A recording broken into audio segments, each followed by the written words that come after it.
till next Friday dito pa rin sa ating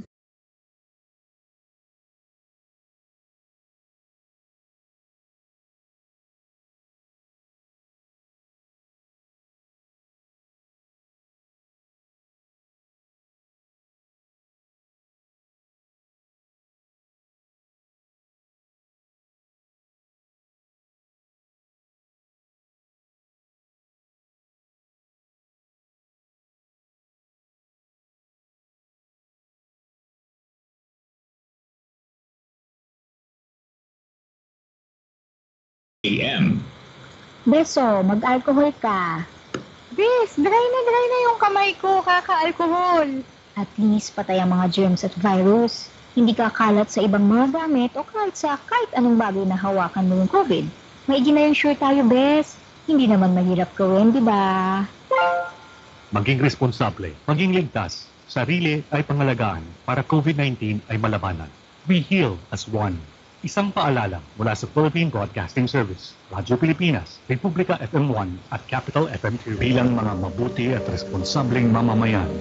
Paalala at pakiusap ng kagawaran ay ating pakinggan. Gusto ko lang mo ipaalala sa ating mga kababayan na tayo po ay kasama sa laban na ito, lumalaban ng ating gobyerno. Sana po ay isa puso at isa-isip po natin ang ating responsibilidad para sa ating sarili. Pagmamalasakitan at bayanihan ng ating kailangan.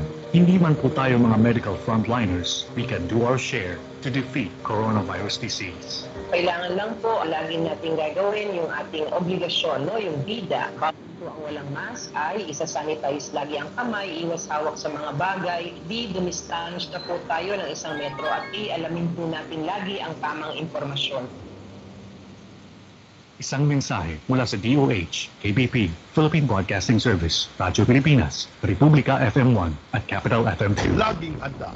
Kukuba na ang tubig matapos sumabot ito hanggang Ilang bayan sa Camarines Sur ang nalubog sa baha. Serbisyo sa bayan, hindi mahahadlangan. patuloy na nakatutok at nusubaybay ang sitwasyon sa lugar. Sa 2,228 Pagbabantay at pagbabalita gagawin sa lahat ng paraan. Magpapatuloy pa nga rin itong itinatag rescue operation. Radyo, TV, social media, kasama ang buong puwersa ng Integrated News Team.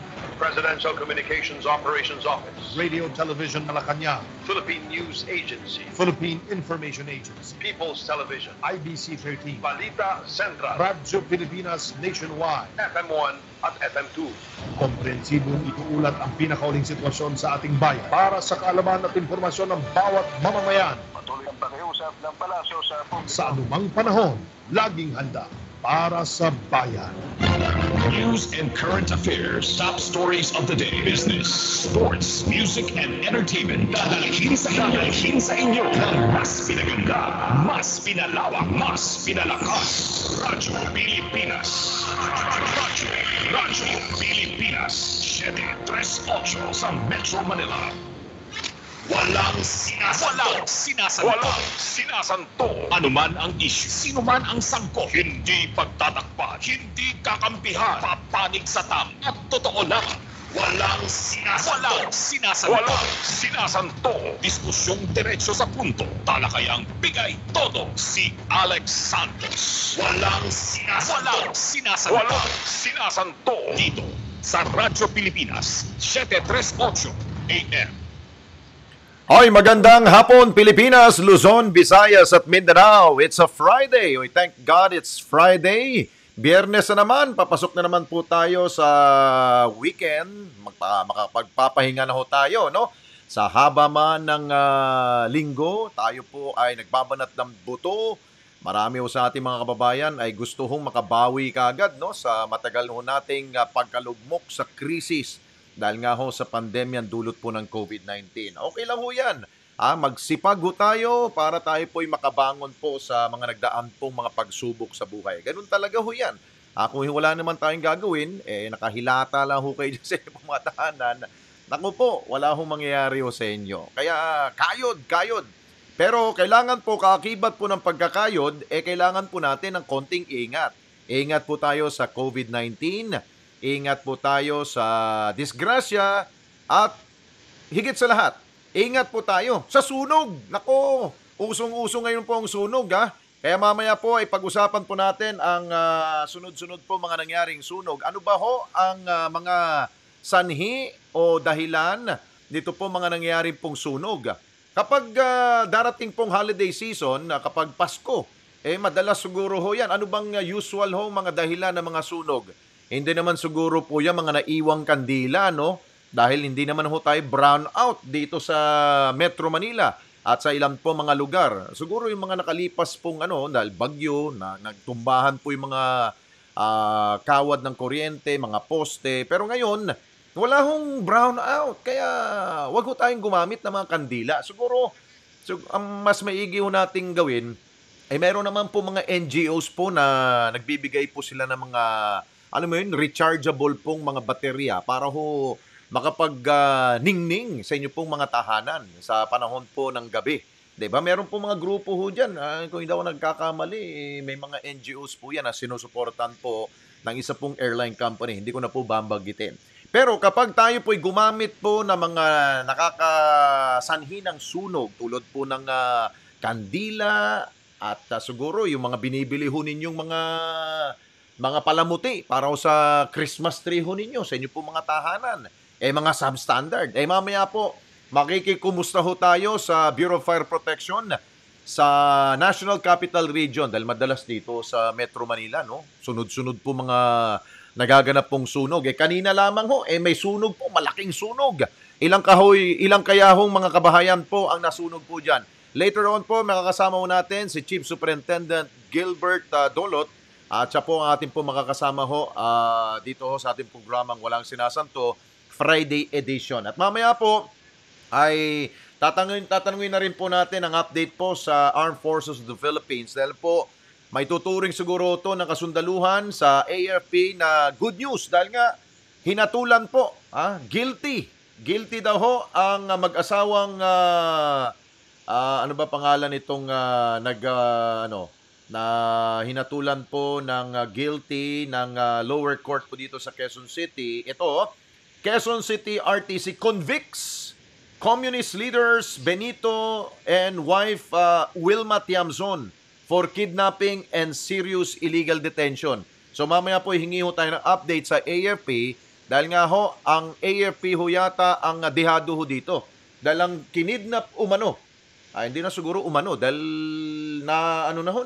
napatunayan po sa husgado na talaga ho may kasalanan po New People's Army ho dito na kanila pong dinukot at inilagay po sa kanila pong kamay. Ibig sabihin na sila po ay naging bihag ng MPA sa higit siguro, if I'm not mistaken, no? Way back 1988 ho yata itong kaso na ito. 75 days ho yata sila pong, tama ba? Ano bang history itong kasong ito? Hindi ko na maalala dahil sa sobra na hong tagal, ito po, tama nga, June 1, 1988. Ito po yung nangyari po sa Candelaria, Quezon Province. Ang sabi nga ho sa mga paunang balita, kaya ho nakasampahong kaso ho dyan sa QCRTC, din daw hong mga MPA guerrillas ay allegedly arrested and detained for 75 days. Ito pong mga military personnel. Ang mga pangalan nga ho si Lieutenant Clarito Santos. Kaano-ano ko kaya to? Si Lieutenant Oscar Singson, si Lieutenant Romel Salamanca, at Lieutenant Abraham Claro Casis. Ito daw po ay binihago ng NPA. Sumamaya ho, kausapin natin yung pong allergic po. Galit na galit po sa NPA. Ito po si Lieutenant General Antonio Parlade. Ito po ang nangunguna po dyan sa pagkondena dito po sa mga ginagawa po ng New People's Army. So mamaya po kausapin po natin. Pero bago ho yan, simulan na ho natin dahil nag-aantay na ho dito si General Chief Superintendent Gilbert Dolot ng BFP. General, ready na ho ba kayo? Ayan, paki-ready na ho si General dahil makiki-update na ho tayo. Uy, pakisabi Ivy, dahil hindi pa nakaupo yata, nasa green room na si General General, na ho, standby na ho tayo, baka pwede na ho nating kayo makapanayam at hingi ho tayo ng update po dyan sa nangyari pong sunog. If I'm not mistaken, dyan daw ho nangyari ho yan sa Barangay Pasong Tamo. Naku, kabarangay ko pala ito, no? At Malaki daw hong sunog na nangyari po dyan. Nagsimula po ho yan kanina pong alas 8 ng umaga. At tanong natin kung ano ba to? Fire out na ba? Ayan, nandiyan na po si General, no? Sige, pasok na natin para wag na ho natin patagalin pa. Okay, General Dolot, Gilbert Dolot ng BFP NCR. BFP NCR. General, nakamute ho kayo ho. General, good afternoon po, sir. Good afternoon. Si Alex Santos po to sa Radyo Pilipinas. Yun. Okay na? Okay na. Hi, General. Good afternoon po. Yes, good afternoon po, Sir Alex. Magandang hapon po sa lahat ng inyong taga-subaybay. Opo, General, pakibigyan po kami ng update po dito. Ano ba ho nangyari ho ditong sunog ho sa Metro Manila, particular po dito sa Quezon City? Meron po tayong incident ng sunog kanina around 8 o'clock in the morning diyan sa may area ng Pasong Tamo sa Nea Village. Opo. At umabot po ito sa Task Force Alpha. Wow. At kanina nga po, alas 10:53 ay dineclare na fire out ng district director natin, si Colonel Bangyod. Base po sa kanyang initial report, meron po tayong around 100 houses na nasunog at 100, sir? 100? 100 po at 200 plus families daw yung affected. Ito, General, habang ikwento sa amin, ipakita ko sa inyo po ang video. Ito, yan, sige po, kwento ho. Ito po yung nangyari, no? Yes, na-view na rin po namin kanina at yan nga po, ito yung area na malapit dito sa may, I think yung malapit sa NIA office, yung mga kabahayan dyan. Oho. Ito pa. Oh, and, no? Naglalagablab pa yung apoy dyan, General.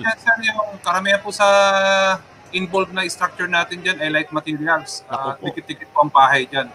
So talaga pong pag nagkaroon ng sunog dyan, mabilis kumalat yung apoy. Nako, General, nakita ko yung fire truck ko ninyo. Hindi makalusot ba ho ba dyan? Yan po yung problema natin sa mga ganyan sunog, yung access. Especially na yung interior, ano niya, yung part niya kailangan dumaan kasi iskinita. So, nasa labas lang po talaga ng kalsada, makikita natin yung mga fire truck na kalinya. Okay. Bukod po sa 100 pong kabahayan po ang natupok nito pong apoy, ano bang latest on niyo sa casualties? Meron bang namatay? Meron bang mga nasaktan, sir? Wala po tayong report na casualty at nag-aantay pa po tayo ng final report kung merong may injury, may na-injured na tao. Pero for now po, ang report lang sa atin, yung involved na bahay ay more or less 100 houses po. Oho. At ano daw ho ang dahilan po, General, dito sa naganap na sunog, sir? Inaalam po ng mga investigators natin, sir, pero pwede ko yung bigyan ng overview ng since nag-start tayo this 2020, ang common po na cause ng sunog natin ay halos electrical. Ito po yung ating mga sunog na dahilan po ng overloading.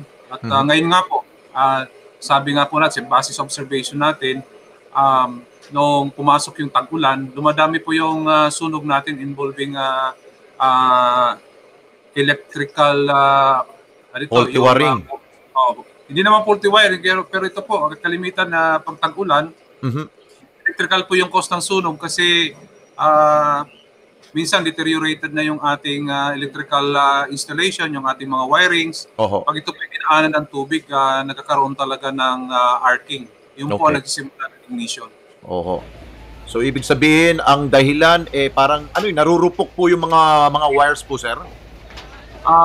Meron pong ganon sa katagalan po. Then yung pag-overload din po ng system, madalas po umiinit yung wire natin, nag-deteriorate yung ating insulation.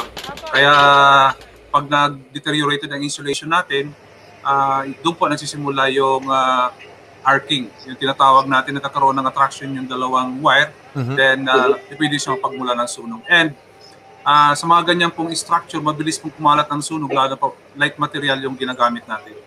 At dito sa nangyari po sa barangay, Pasong Tamo po to, General, no? Itong sa QC? Opo. Pasong Tamo.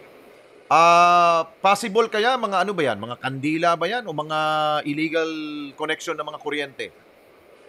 Possible po yung kandila, lalo na kung naputulan ng kuryente or mas malaki po ang posibilidad na kuryente rin ito. Marami po kasi tayong experience dyan, Sir Alex, yung minsan may illegal connection. Illegal connection kasi maglilid din yun sa overloading kasi hindi ka dumadaan doon sa tamang design. Ibig sabihin, kung kanino ka nakikonnect, mau-overload yung bahay na kung saan lahat doon tayo nakikonnect ng ating kuryente. Oho. Pero General, doon po ba sa inyo pong pinuntahan po dyan sa Barangay Pasong Tamo, is it an informal settlers po ba nakatira doon? Yes sir, ISF po ito sir. IS talaga, no? So, ibig sabihin, dikit-dikit yung bahay at kapag meron pong konting sunog ho dyan, damay-damay lahat po, General. Ganun yan, no? Ganun na nga po. So, sa atin naman po, ang ginagawa natin ngayon, kahit nga mayroong COVID, pinipilit natin na abutin itong part ng community na ito na sana hindi magkasunog dahil nga malaking problema pagkatapos ng sunog. Saan natin sila ililipat? Siyempre, magkaroon sila ng temporary evacuation shelter. Meron tayong COVID. So, medyo komplikado. So, ang atin ay tuloy-tuloy yung ating paalala. Meron kaming mga online na fire prevention campaigns. Tapos, umiikot pa yung ating fire truck para palalahanan yung public, especially itong mga most vulnerable part ng ating communities dahil nga sa kanilang setup na magkaroon ng sunog, mabilis kumalat. So, sana nga po mapansin yung ating programa para hindi tayo umabot sa responde. Ang binabanggit nyo sa initial report to ninyo sa inyo pong tanggapan, sir, ay 1.5 million pong cost of damage po nitong sunog po sa Barangay Pasong Tamo. Tama po ba, General? Yun po yung dineclare estimated damage, pero nagbabago po yun once na nagkaroon na po ng actual declaration yung mga affected na families. Okay. As we speak po, General, naku, meron pala namang another sunog na naman sa Valenzuela. Ano ba to? Sunod-sunod nga. Tama ba ako? Meron po tayo. Pero ano na po siya, sa report ay fire out na po siya kaninang 12:53. 12:53, fire out. Ito, first alarm lang po ito. First alarm. Kasi meron tayong sistema ngayon na binago natin yung sistema ng responde natin. Dati, pag tumakbo yung aming fire truck sa first alarm ay 4 lang. Itong mga high-risk na areas na alam natin na kailangan ng mag-deploy tayo ng malaking resources, minimum of 12 tayo sa first alarm para hindi na lumaki. So yun po yung binago natin, nag-modify tayo ng ating running card at kasama na rin po dito yung inaayos natin yung management ng fireground with the volunteers para ma-maximize natin yung resources na meron tayo. Kung hindi kailangan, hindi ka pupunta para madaling umikot yung ating mga fire trucks. Kasi kalimitan sa sunog, marami nga tayong fire trucks, hindi naman magamit lahat. So nataklag yung kalsada, hindi makaikot yung mga trucks natin para kumuha ng tubig. Pero at, dito sa NCR po, sir, hindi naman tayo nagkulang na fire truck po, sir, no? Marami-rami. Hindi naman po. Ang kailangan natin dito ay proper management ng resources. Okay. So, General, dahil nga ho, tayo po ipapasok na ho sa holiday season, no? Dahil I'm sure ang BFP, busy ho dyan. At kapag nalalapit po tayo sa Christmas at New Year, naku, dyan nagsusunod-sunod na naman yung mga sunog. Ano po ang advice po ninyo sa ating mga kababayan, sir? Para at least, ngayon pa lamang ho, nagbigay na ho tayo ng paalala sa kanila. Go ahead, sir. Yung pinakamataas po natin na cost ng sunog ay electrical. Sa ating po mga bahay, kailangan talaga i-check natin, lalo na pag nagdadagdag tayo ng mga gamit, tapos yung mga nagja-jumper, siguro, panahon na para gawin nating legal yung ating electrical connection. Kasi ito po yung kalimitang dahilan yung overloading natin ng electrical system, matagal ng electrical connection na hindi pinapalitan. Kailangan po ipatingnan natin ito sa lisensyadong electrician man lang para makita kung meron tayong problema. Lalo na po yung may mga indication ng mga fault sa electrical system, yung madalas mamatay yung ating kuryente. Ang dahilan po nun ay malamang nag-overload tayo ng ating system. Marami kayong kinargang appliances. Overloading. Design ay hindi tama na para doon sa napakarami ng nabili nyo. Misa kasi, Sir Alex, pag umaasinso na, di ba? Marami na tayong pinapasok. Ang Pilipino kasi, tayo, talagang typical na meron tayong extended families, di ba? Minsan nagsimula sa husband and wife, nagkaanak, si anak, nag-asawa, nakatira pa rin sa isang bahay. So dumadami ang gamit, hindi nababago yung electrical system, yung ating installation. So ibig sabihin yung dati natin binabanggit, General, na nagkakasalabat-salabat na yung mga wire, di ba? Opo. At madalas din po sa observation namin, kasi meron kaming programa na pinapasok namin bahay, in-inspect natin yan. Nakikita natin hindi talaga maayos yung electrical connection, yung installation ng wires, minsan kawad ng pang telepono ginagamit na pang kuryente. Yun po, napakadelikado nun. So, sana po sa ating mga kababayan na kung maglalagay rin lang kayo ng wire, gamitin na natin yung tama ang standard, tama sa standard yung wire na ginagamit natin. Tapos magpatulong sila, humingi sila ng advice or ipa-install nila sa sertipikadong electrician. General, wala ba ho kayong parang symposium para at least alam ho nila ano yung mga standard na kable na kailangan na kuryente para at least alam ho nila. Dahil yun ang kailangan natin, education talaga, General. Marami po tayo, sir, na mga ginagawang webinar, marami tayong mga instructional materials na nakalagay sa aming social media account. And ito pong ating mga Inspire Station ay nakikipagtulungan din sa barangay para ma-educate yung ating communities. Dahil dito nga sa madalas na dahilan ng sunog. So, ang kailangan po natin dito ay cooperation ng bawat isa para po hindi na tayo umabot sa ganitong sakuna. At General, unahin ko ng lahat ng mga kasamahan ko sa media, ano bang advice ninyo sa darating pong New Year? Baka gusto nyo mauna na hong Radyo Pilipinas, baka meron kayong mga programa na inihanda para maabisuhan na natin ang ating mga kababayan sa darating pong Pasko at Bagong Taon. Opo, salubungin sana natin yung Pasko sa yung Bagong Taon na celebrate natin ng safe tayong lahat. Yung paggamit ng kuryente talaga, number one. Then yung mga activities natin na masyadong mabilis. Simulan na tayo ngayon na meron na namang opening, di ba? Nag-open yung trabaho. Meron na tayong movement na naman sa community. So kahit tayo ay busy, huwag natin kakalimutan na bago natin iwanan yung ating mga bahay, bago pumunta ng trabaho, siguraduhin na yung mga electrical appliances natin ay natanggal natin, nabunot natin hindi kailangan. At sana wala na rin magpaputok, Sir Alex. Kasi sa problema natin. Sandali, General, sandali po. Doon ba sa pandemya, dahil meron pa tayong GCQ tayo sa Metro Manila, no? Bawal ang paputok talaga, no? Tama ba? Dapat po. Hindi ako sure kung sa regulation natin ngayon talaga totally pinagbawal. Pero sana po, kahit hindi siya totally iban or pag binan talaga, kasi alam mo, binaban na ito ng matagal na sa may ibang local government like Muntinlupa. Talagang bawal ang paputok, pero marami pa rin talaga nagpapaputok. Sana makipag-cooperate sila. Nasa panahon tayo ng pandemya. Mahirap talaga kasi mag-relocate ng isang community tapos meron tayong COVID. Sana po maiwasan natin yung sunog. Sumunod na lang po tayo sa regulasyon ng gobyerno. At inyo po bang, meron bang gagawin po ang BFP management from the higher-ups na meron kayong recommendation na sabihan po ang IATF na siguraduhin talagang strict compliance na no fireworks, no firecrackers and everything po, General?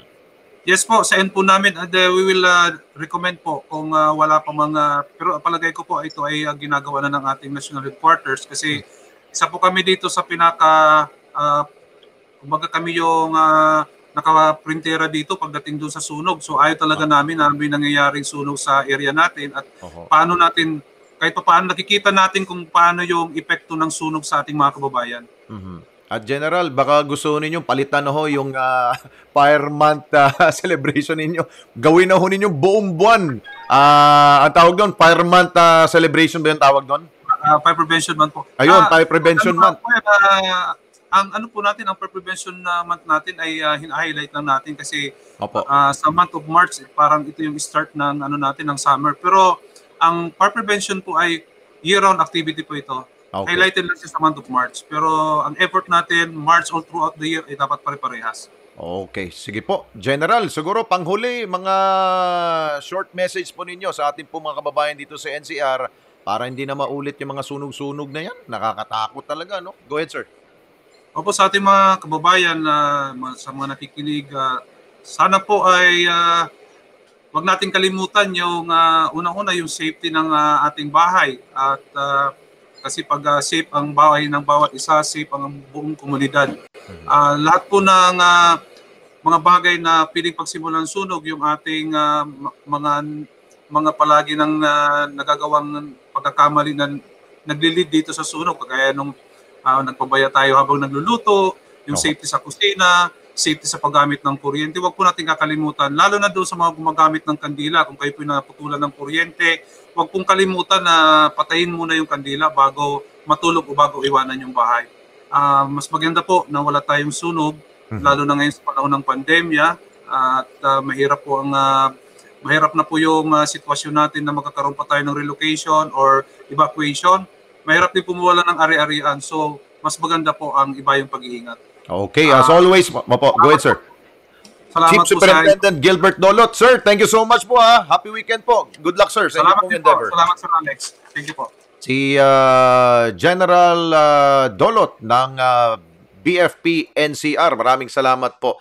Okay, mukhang ano na tayo. Dumadami yung ating pong guest ngayon pong araw na ito ng Biyernes. Sige, pasok na natin si General Parlade mula po dyan sa South Luzon AFP, South Luzon Command. Sige, pasok na natin sandali lamang po. Okay, nandiyan na ba si General? General Antonio Parlade, Lieutenant General Antonio Parlade. Good afternoon, sir. Si Alex Santos po to sa Radyo Pilipinas. Sir. Yes, Alex, good afternoon. Opo, pakilagay po sa inyo pong yung inyo pong sentro po yung camera ho ninyo. Mukhang kayo po ay ayan, para makita yung pagkagandang lalaki ni sir.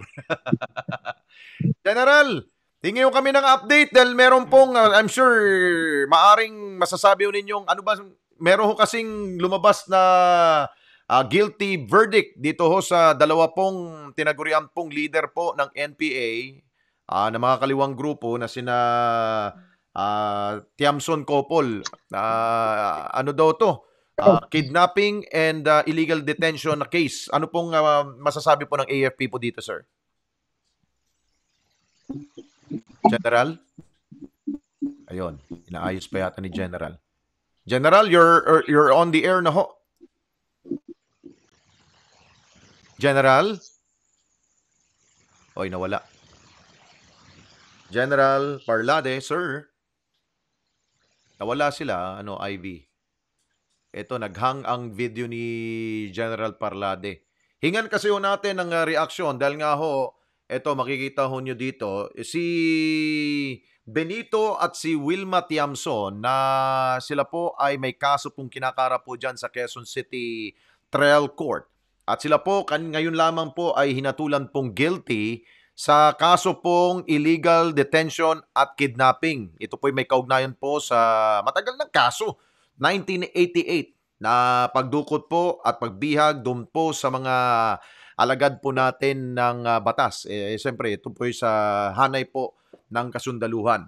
At sila po ay nahatulan dito sa kasong ito at hingi ho tayo ng pahayag mula po sa Armed Forces of the Philippines. Dahil nga, ang mga biktima ho dito sa kanila pong pagbihag ay mga sundalo. Nabanggit ko na nga po kanina, yung pong mga sundalo pong for 75 days po ay kanilang kinupkop. Ibig sabihin, illegally detained. Yun ang term eh. So ang kaso ho is kidnapping, una pagdukot, then they were illegally detained.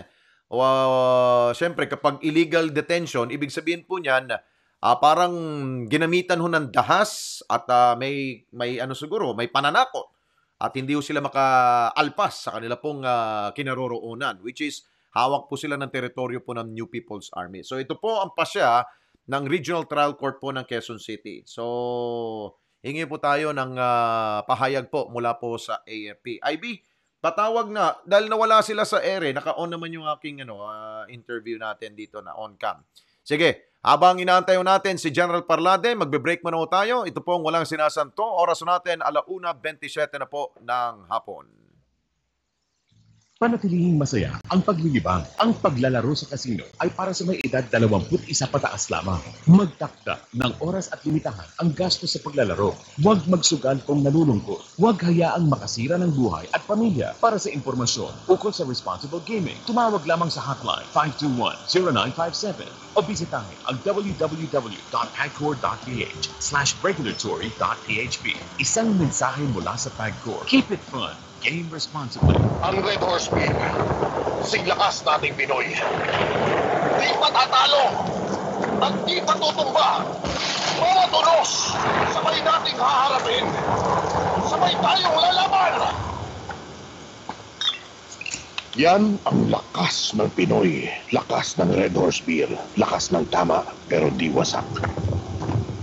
Ganyan ang extra strong. Drink responsibly. Dahil ikaw ay cooperative. Yes, ikaw na masunurin sa implemented minimum health standard at quarantine.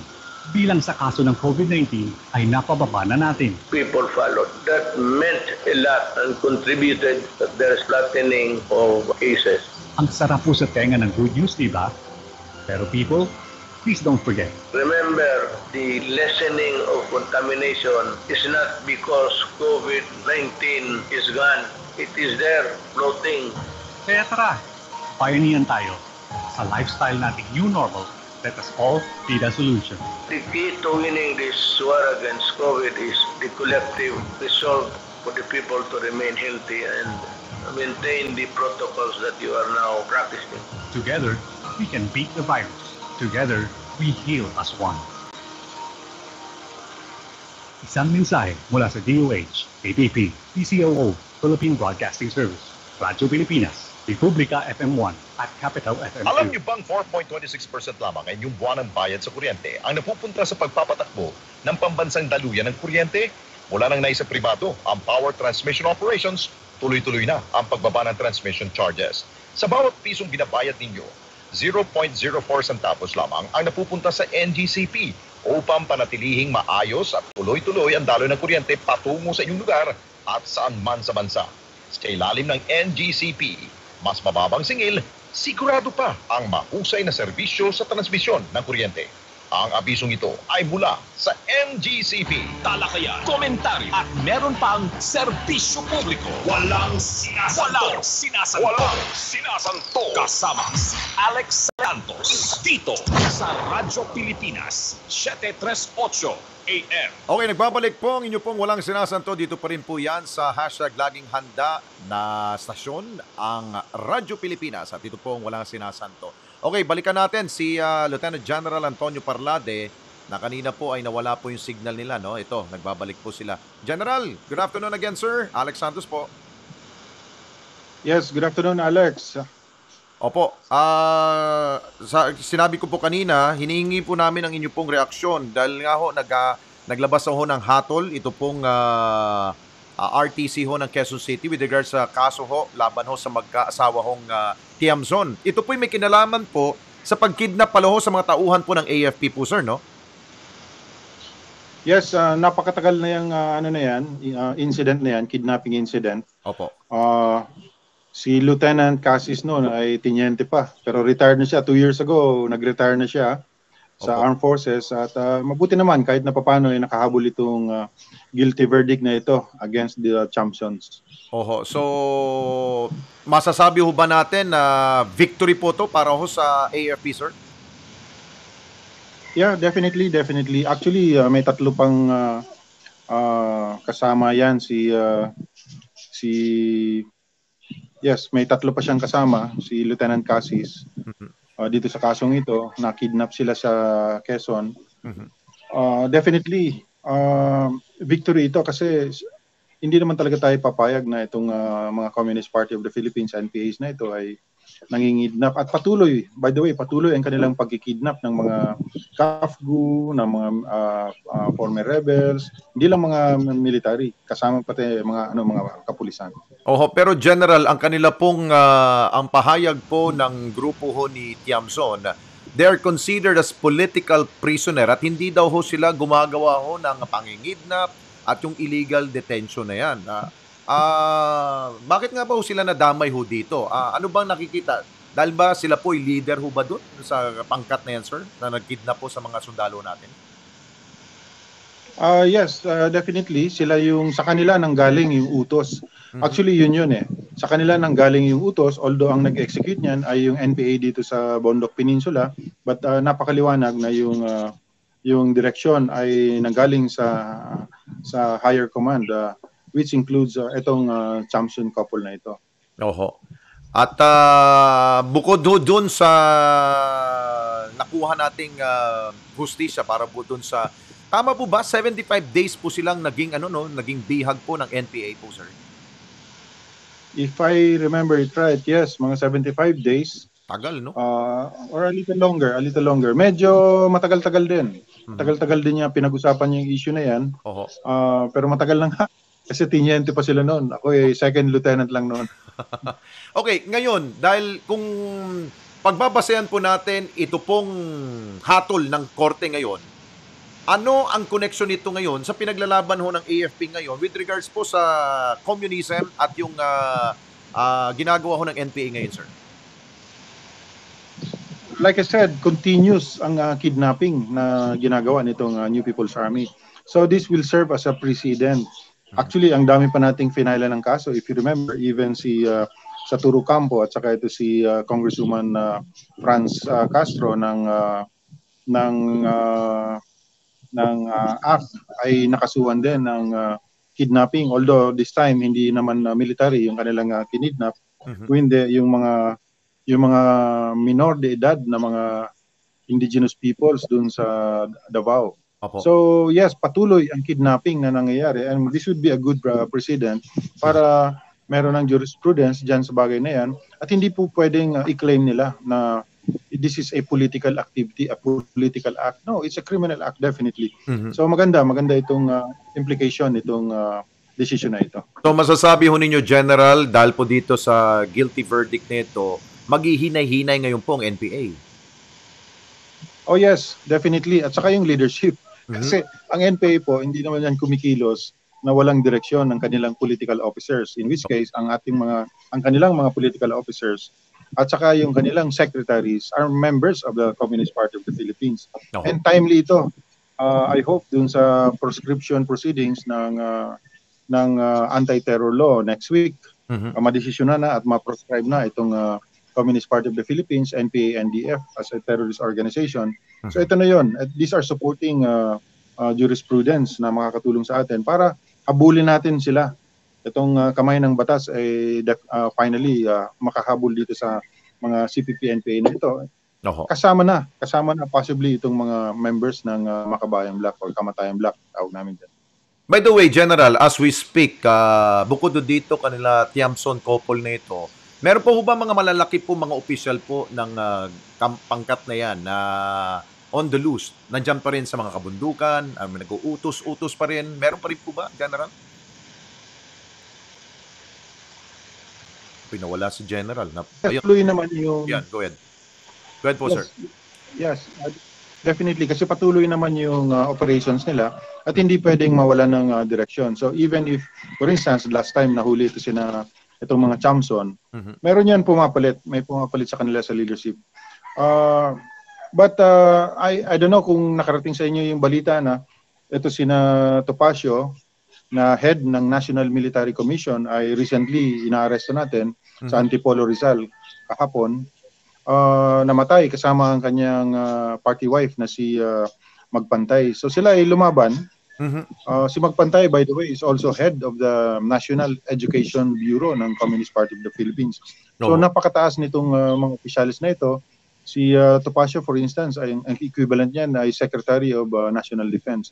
So dito nang gagaling sa mga taong ito, sa leadership na ito, yung mga utos na ini-execute lamang sa baba sa New People's Army, sa level ng mga platoon, level ng provincial party, at even lower. So yes, ang direksyon sa ngayon ay nanggagaling, ewan ko lang kung sino nang pumalit dito kay Topacio, but definitely meron yang sa hierarchy nila, meron yan papalit. If kung maalala nyo, si Hiron, si Hiron, Julius Hiron, ang lumalabas na chairman ng Central ng Communist Party of the Philippines ay napatay noong last February. Meron yung pumalit. So, ang tanong mo kung sino or meron ba na pagala-gala pa dyan na nagbibigay ng direksyon dito sa NPA? Yes, definitely.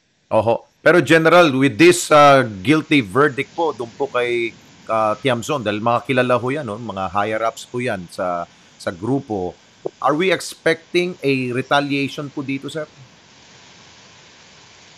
Always. Yung mga yan, parang SOP na nila yan. Kailangan nila magpakitang gilas tuwing merong ganito mga insidente, guilty verdict, or merong mga nahuhuli or napapatay na top leadership.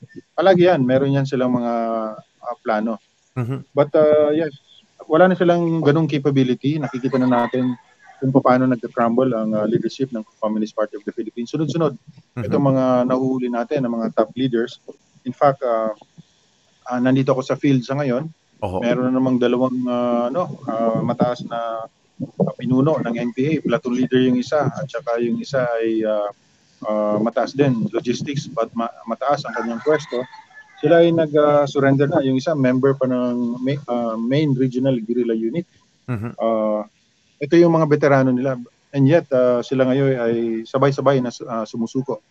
In the last 2 or 3 weeks, actually, sa Sorsogon, halos isang platoon ang nag-surrender. Siyam. Nauna yung 6, sinundan ng 3, siyam. So, konti na lang naiwan doon sa platoon, yung vice platoon leader, kasi napatay din yung platoon leader. Yung vice platoon leader lang at 3 or 4 na lang naiwan doon sa grupo. So, ito na yung trend, Alex, sa buong Pilipinas, ito na yung trend. Yung hinahabol natin, by the way, dito sa Northern Quezon, for instance, nag-withdraw sila sa Bulacan, hinabol natin sa Bulacan. Eventually, nag-surrender ng 2. Kahapon din, sa Aurora. So, I think they're feeling the heat. And many of these NPAs are already surrendering. By the way, General, wala pa siguro nakapagtatanong sa inyo ng mga kasamahan ko sa media. No? Baka ako na mauna. General, hindi ba kayo natatakot po sa NPA? Baka kayo po ang target nila ngayon. Alam na natin yan at matagal na tayong takot dyan at matagal na tayong handa. Ito yung sinumpaan natin na trabaho, serbisyo sa bayan. Pero alam mo, Alex, hindi tayo dapat matakot kasi as long as wala kang utang na dugo, wala kang renate, wala kang inagaw na lupa, safe ka dito sa mga NPA. Fair naman sila. But siguro galit sila sa akin sa ngayon dahil dito sa mga nangyayari, nakubaran ng gusto ang mga legal front organizations nila. But I show to the people, even the other government officials, that I am not like this. I'm not afraid to face them because I'm an active general officers of the armed forces. Ako yung naglalakad-lakad sa mall. Alam mo, yung kasama ko, minsan, mga anak ko lang, wala akong dalang security. So, dapat ganun ang attitude natin. Tuloy lang itong laban na ito hanggang matapos ito. And we don't, or we should not feel threatened. Of course, dapat, dapat palaging nakahanda tayo. But hindi tayo dapat ma-intimidate dito sa mga grupong ito dahil sa napakatagal na panahon, ito talaga yung strategy nila. I-harass ka, i-intimidate ka at ang iyong pamilya para huwag ka nang masyadong lumaban. O ang tawag nila dyan counter-revolutionary. Okay, sige po. General, siguro ang ano namin sa inyo, ingat po ha. At ito bang mga ginagawa ho ninyo, General, nakakarating ho to kay Pangulong Duterte, sir? Ay, opo. Alam naman ni Presidente kung ano itong ginagawa natin. In fact, mayroon nagsabi sa akin na isang secretary, nabanggit ata yung pangalan ko once or twice sa cabinet meeting. So ako naman ay natutuwa at nare-recognize ni Presidente. Although hindi kami magkakilala, hindi naman ako na-assign ng Davao. Hindi naman ako Davao. Well, kinausap din niya ako personally noon. Sabi niya, pagpatuloy mo lang yung ginagawa mo kasi talagang tinamaan sila. Gusto ko i-sustain mo yan. At wag mong iwanan, wag mong tantanan hanggang matapos yung grupo na yan. So, yun po, ako'y natutuwa at of course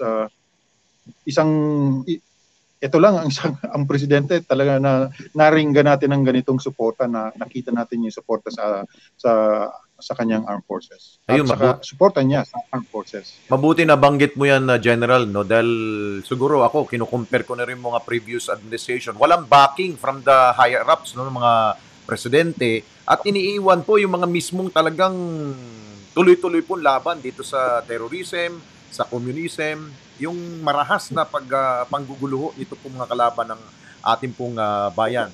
Pero may isa nga hong sundalo, may official nga po, General, I'm sure kilala ho ninyo, yung tinawag na butcher, ngayon nakakulong ngayon dahil nga may kaso siya. Hindi na backing po to ng gobyerno. Baka matulad ho kayo doon, General. Pag-iinitan kayo. Ay, hindi po, hindi tayo natatakot doon kasi ano naman ang pwede nilang kaso sa akin? Red tagging? Oo nga. Wala po. So, yes, dapat siguro tulungan natin si Gerald Palparan.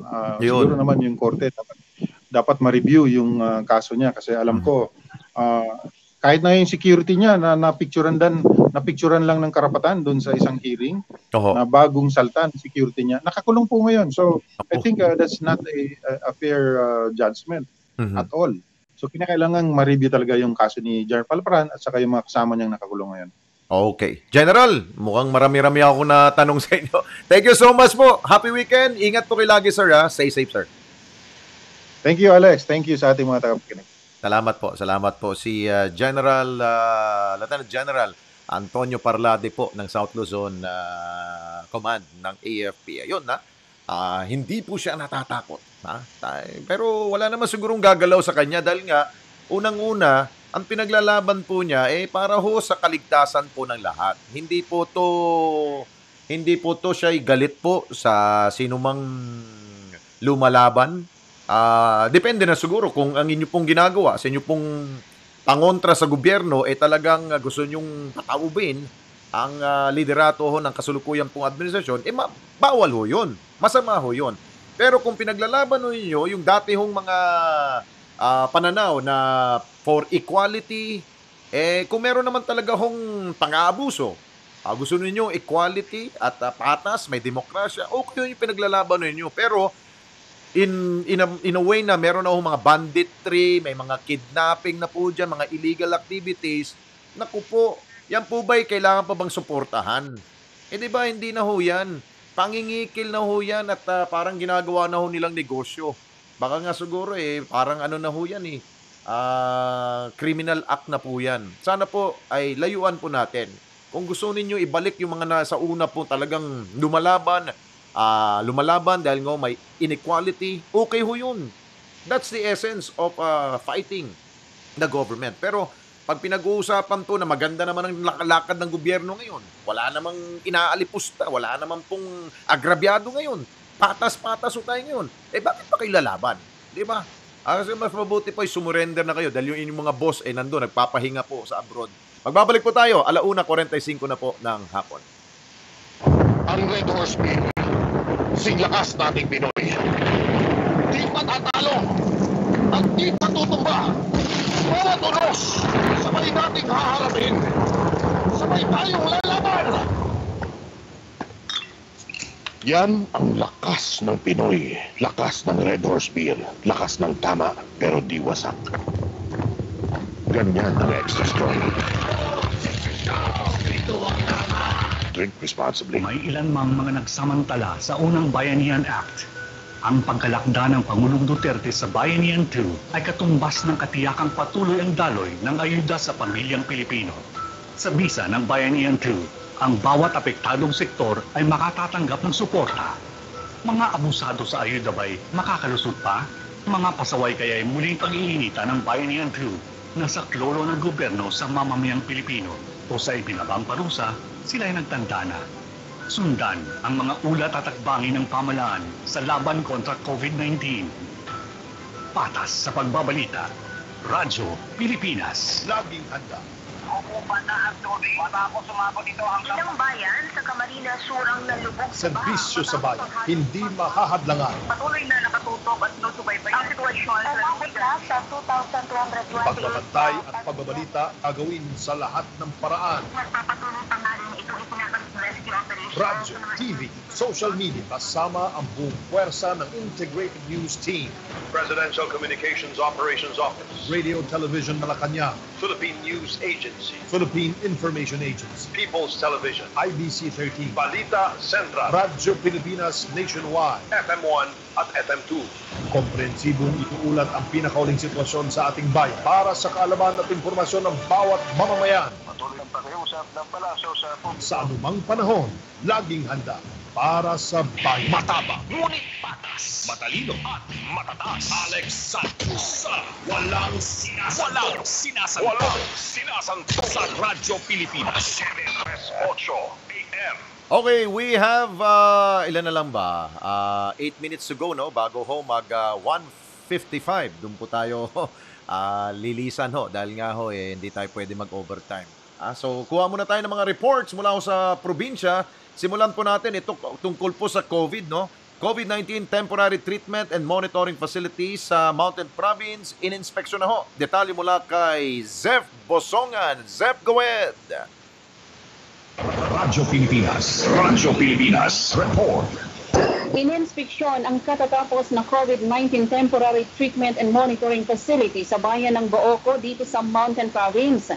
Ayon sa Booco Rural Health Unit, ito ay may 20 cubicles na may lawak na 8 by 8 square meters bawat isa, may kusina at comfort room. Magsisilbi umano itong treatment at monitoring facility hindi lamang para sa bayan ng Booco, kundi pati na rin sa ibang bayan sa Mountain Province na malapit sa nasabing pasilidad. Pagsaserbisyon din nito ang mga local stranded individuals o LSIs na kailangang dumaan sa quarantine. Ayon sa lokal na pamahalaan ng Booco, maaari nang gamitin ang nasabing pasilidad sa ikalawang linggo sa buwan ng Disyembre ngayong taon. Ang pasilidad na ito ay pinunduhan ng Department of Health at lokal na pamahalaan ng Mountain Province na may halagang 2.5 milyong piso. Manipod, dito yung Mountain Province, Zef Bosongan, Radyo Pilipinas. Okay, Zef, maraming salamat mula po dyan sa Mountain Province. Okay, sunod natin ito sa Pangasinan.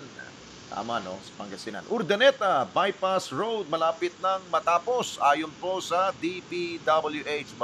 Maganda ito, no? Mabilis nang biyahe natin dyan papunta po sa Ilocos Norte at maging sa Baguio. Detalye mula kay Grace Acquar. Grace, go ahead. Radyo Pilipinas, report. Malapit nang matapos ang sinasagawang Urdaneta Bypass Road na proyekto ng Department of Public Works and Highways. Ayon kay DPWH Secretary Mark Villar, nasa 1 hektarya na lamang umano ang kanilang kailangang tapusin sa naturang bypass road. Dagdag nito na plano rin nilang magkaroon pa ito na extension na siyang idudugtong sa Tarlac Pangasinan La Union Expressway o TPLEX. Samantala upang maramdaman naman umano ng publiko ang kagandang epekto ng Build program ng gobyerno, nais nilang tapusin na lahat ng mga nakabinbing proyekto sa loob ng termino ni Pangulong Rodrigo Duterte. Samantala, kasalukuyan ding tinatapos at sinasagawa ng DPWH Pangasinan 1st District Engineering Office ang konstruksyon ng slow protection sa zigzag portion ng Alaminos Bulinaw Road na matatagpuan sa Barangay Tiep, Bani, Pangasinan. Ayon kay Marieta Mendoza, District Engineer ng 1st District Engineering Office, ang proyektong rehabilitation reconstruction ng road slip, slope, collapse at landslide ay umiikot sa konstruksyon ng active protection system, stone masonry works at provision ng line canal sa road section. May total length na 332.50 lineal meters at 3,135.57 square meters ang coverage at mayroong total project cost na 49 million pesos. Ito ay sa ilalim ng General Appropriations Act 2020. Sa kanyang reports kay Regional Director Ronel Tan, isinalin nila ang konstruksyon ng active protection slip type ng slope protection dahil nakita na ang lugar ay masyadong mapanganib sa landslide at rockfall sa panahon ng tagulan at ito ay maaring magbigay o malagay sa alanganin sa mga traveling public. Manipod Tayug, Pangasinan, Grace Acquar, Radyo Pilipinas. Okay, thank you, Grace Acquar, mula po dyan sa Pangasinan. Uy, maganda na palang daanan. So, matiwasay na po ang ating pong biyahe. Okay, sunod natin, mula po sa Mindanao, ito aggressive community testing. Isisimula na daw po sa lungsod ng Davao. Detalye mula kay Sheila Lisondra. Sheila, go! Radyo Pilipinas, report. Sisimula na ang aggressive community testing sa mga barangay sa lungsod ng Davao na nakapagtala ng mataas na bilang ng kaso ng coronavirus disease o COVID-19. Ang nasabing hakbang ay bahagi ng test, trace, treat strategy ng pamahalaan upang makita at mapigilan ang pagkalat pa ng virus. Ayon kay Dr. Ashley Lopez, ang focal person ng Davao City Health COVID-19, prioridad nito ang mga barangay na may mataas na kaso ng COVID-19 na una nang kinilala ng City Health Office. Unang isa sa ilalim ng mga barangay ay kinabibilangan ng Barangay Buhangin proper ng Buhangin District, Barangay 19-B, Barangay 76-A, Barangay Pasiano Bangoy at Barangay 23-C Mini Forest. Ngunit nilinaw naman ng opisyal na tanging ang mga individual na may close contact sa COVID-19 positive patients lamang ang isa sa ilalim sa test at hindi ang lahat ng mga residente sa nasabing mga barangay. Umaasa ang opisyal na mapipigilan ang pagkalat ng virus kung agad na makikita ang mga posibleng carrier nito at maisailalim sa quarantine. Gikan Davao City, Sheila Lisondra, Radyo Pilipinas. Oy, daghang salamat Sheila Lisondra, gikan diya sa Dakbayan sa Davao. Oy, may breaking story pala, no? Ito nakakalungkot na naman, no? Yung daw hong chopper po ng Philippine Air Force na lulan po ang sugatang sundalo, takpo, bumagsak daw po sa may Madalom, Lano del Sur. At medyo malungkot pong balita. So mamaya po hingi tayo ng mga update po dyan. Siguro sa ating mga kasamahan po sa mga susunod pong programa ay gagawa po yan ng update po dito. Anyway, isa rin po sa malaking balita, gusto namin kausapin nga po si Miss Dana Sandoval ng Bureau of Immigration. Dahil good news po para sa mga kababayan natin na nasa abroad. Pwede na daw ho kayo umuwi sa Pilipinas. Yun daw hong mga asawa, foreign spouses and children of Filipino citizen, maging yun daw hong mga Pilipinos or mga tawag na balikbayan are allowed now to enter the Philippines starting December 7. Dahil nga ho, malapit na hong Pasko. Kaya balik na kayo dito para kayo'y magpasko sa Pilipinas. Iba ho ang Pasko sa Pilipinas. Yun nga lang, mag-iiba rin talaga dahil nga tayo pandemya may krisis tayo sa COVID. Magbabago talaga. Hindi tulad noon, makakapagsayaw tayo, makakapagyakapan tayo, kantahan dyan, inuman dyan. Ngayon po, medyo matindi hong restriction. Kaya maaring ibang-iba ang Pasko. Pero mas maigi na rin yung umuwi na ho kayo. Papayagan. Kaya nga namin gustong kausapin po ang Bureau of Immigration dahil gusto namin malaman ano ba ang mga panuntunan? Dahil very vague kasi ho na pinapayagang umuwi. Baka mamaya pag uwi ho nila dito, ilalagay ho sila sa mga quarantine facility, hindi pala diretso sa bahay. So paano ho yun? Anong mga sistema pong mga gagawin? Anong mga ipapakita? Meron ba ho mga requirements po ba dyan? So, yun ang gusto natin malaman. Siguro sa Lunes at sa mga susunod pang araw, linawin ho natin yan bago po mag-December 7. Okay? So maraming salamat po sa pagsama sa isang oras po ng talakayan dito po sa Walang Sinasanto sa Radyo Pilipinas. Ang inyong pong hashtag Laging Handa. Atin pong pinapasalamatan ang ating pong mga katuwang sa ating pong pagsasaimpawid po ng inyong programa. Si Isabel Dumaging at si Ronel Abundo. At ang ating pong executive producer na napaka-sexy, napakaganda. Walang iba kundi si Ivy Grace Rivera. Happy weekend po sa inyong lahat. Ingat po kayo ha. Long weekend tayo dahil nga holiday po sa November 30. Kami, may trabaho pa rin. Magkita-kita po tayo sa Lunes. Bye for now. Ingat. Bye.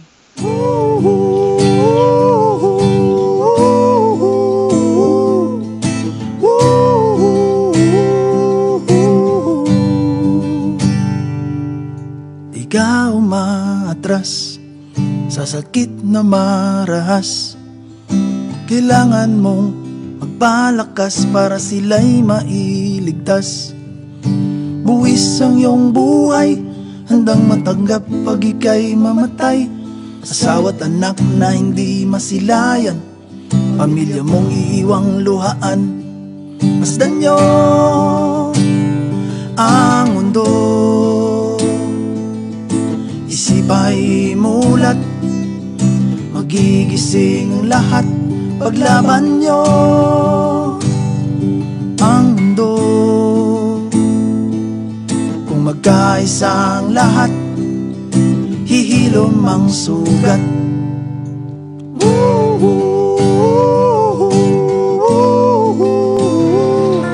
Matinding kalaban ng COVID. Ayokong makahawa. At mahawa. Pero kailangan ko na magtrabaho. Kaya di ako magiging pabaya. Di matigas ang aking ulo. Iingatan ko ang aking sarili. Para maingatan ang pamilya ko.